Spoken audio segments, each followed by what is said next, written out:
So let's move on to where the bank then decides that they want to dispose of these non-performing loans and the assets underpinning them as well, which they've ended up recovering and seize it and owning a big portfolio of assets and debts as well. And so what happens?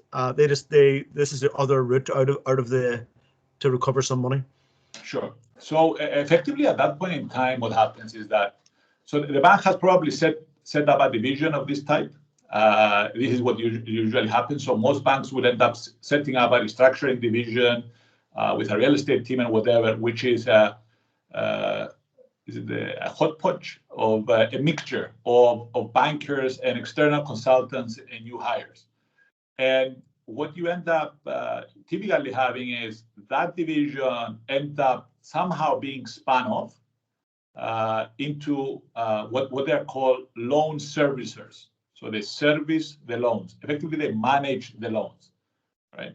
So and examples of this, I mean, in a way, Nama in Ireland was an example of that. It was state-backed. So you have two sides to the coin. You have the owner of the loans and of the real estate, and then you have the people who manage the loans and the real estate. So if we take Nama as an example, what you had was the government of Ireland bought the NPLs and the distressed real estate, and then they put them under the management of Nama. So these kind of state recovery, these have been quite common in a banking crisis. But really, what I'm trying to get to is the selling off of these loans to investors. Yeah. So what you end up having there. So this is like step one, not step one, but it's usually the bank will try and spin this thing off. Now there are many ways to sell off the loans or transfer the problem somewhere else. Usually they will try and package the loans up by characteristics and geography, obviously. So you could end up having credit card debt in Poland, or car loans in Bulgaria, holiday homes in Spain, or it's usually these types of portfolios that come out. I mean, if you are lucky, you get hotels in the south of France, and you are loving doing the underwriting for that. But you end up with these clusterings of portfolios coming onto the market.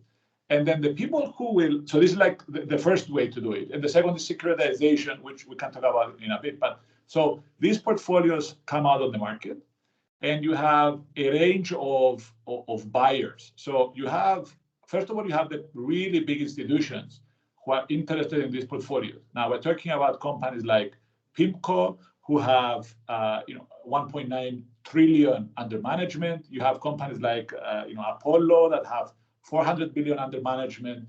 Davison Kepner, who has 45 million. You have these are big investors, usually who manage the funds of either pension funds out of the US, but also state funds. So the Dubai Investment Authority would invest in these companies, who in turn would acquire the loans.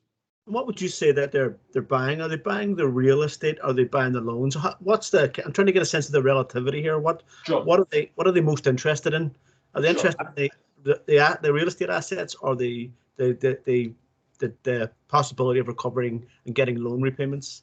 Yeah, the easy answer for me is to say both.